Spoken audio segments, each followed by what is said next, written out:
ఇశ్రాయేలీలు ఐగుప్తు దేశంలో 430 సంవత్సరాలు బానిసలుగా ఉన్నారు. అయితే వాళ్ళకి ఫరో యొక్క ప్రమాదకరమైనటువంటి హెచ్చరికలు, పరిస్థితులు వచ్చినప్పుడు దాంట్లోంచి బయటికి రావాలని, వాళ్ళు విశ్రాంతిని పొందాలని, ఆ బానిసత్వాన్ని నుంచి విడుదల పొందాలని ఎంతో ఆశించారు. అది వాళ్ళ యొక్క హృదయ కోరిక. అలాంటి పరిస్థితుల్లోనే మరొక వ్యక్తికి కూడా తన ప్రజలకు ఆ బానిసత్వాన్ని నుంచి విడుదలను అందించాలనేటువంటి ఆశ కలిగింది. ఆయనే మోషే. అయితే వీరు ఇరువురు కూడా ఎర్ర సముద్రాన్ని దాటి అవతలికి వెళ్ళిపోయి ఐగుప్తు యొక్క ఆ బానిసత్వాన్ని నుంచి విడుదల పొందినప్పుడు ఎలాంటి అనుభూతి పొంది ఉంటారో కదా. అయితే ఆ అనుభూతిలోకి రావడానికి వాళ్ళలో చాలా రకాలైనటువంటి మార్పులు కలగాల్సి వచ్చింది.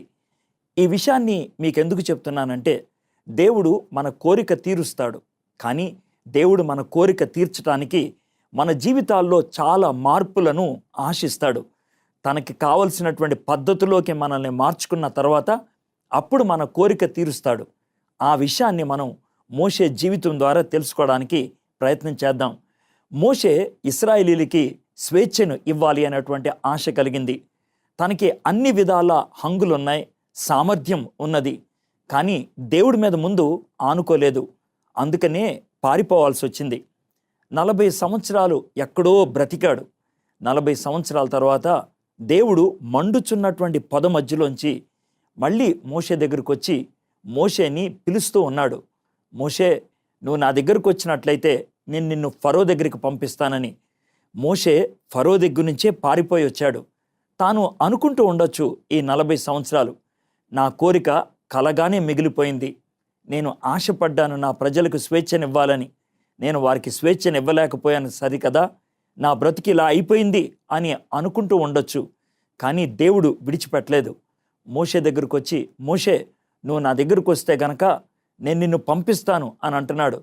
ఆ పరిస్థితుల్లో మోషే లెక్కలేని ప్రశ్నలు వేయటం మొదలుపెట్టాడు. నేనెవర్ని అక్కడికి వెళ్ళటానికి అని. దేవుడు అంటున్నాడు, నువ్వు అలా అనొద్దు, నేను నీతో వస్తాను.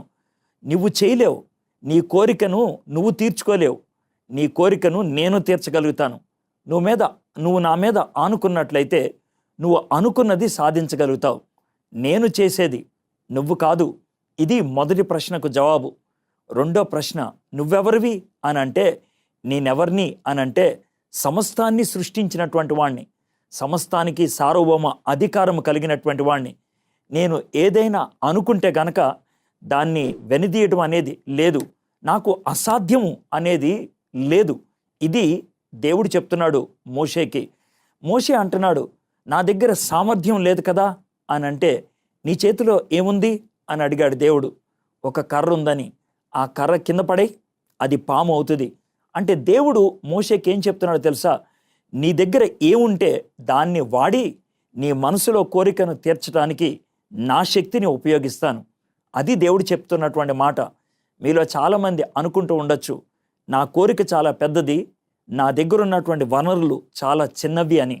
అలాంటప్పుడే దేవుడి మీద ఆనుకున్నప్పుడు చిన్న వనరులతో గొప్ప విషయాన్ని దేవుడు మనకి సంపాదించి పెట్టగలుగుతాడు. అప్పుడే మనం చెప్పగలుగుతాం, ఇది దేవుని కార్యం, నా గొప్పతనం బట్టి జరిగింది కాదు, నా సామర్థ్యతను బట్టి జరిగింది కాదు, ఇది దేవుడే నాకు అనుగ్రహించాడని అప్పుడు చెప్పగలుగుతాం. చివరికి మోషే అంటున్నాడు, నాకు నత్తి నోరు కదా, కనీసం మాట్లాడటం కూడా చేత కాదు కదా అని.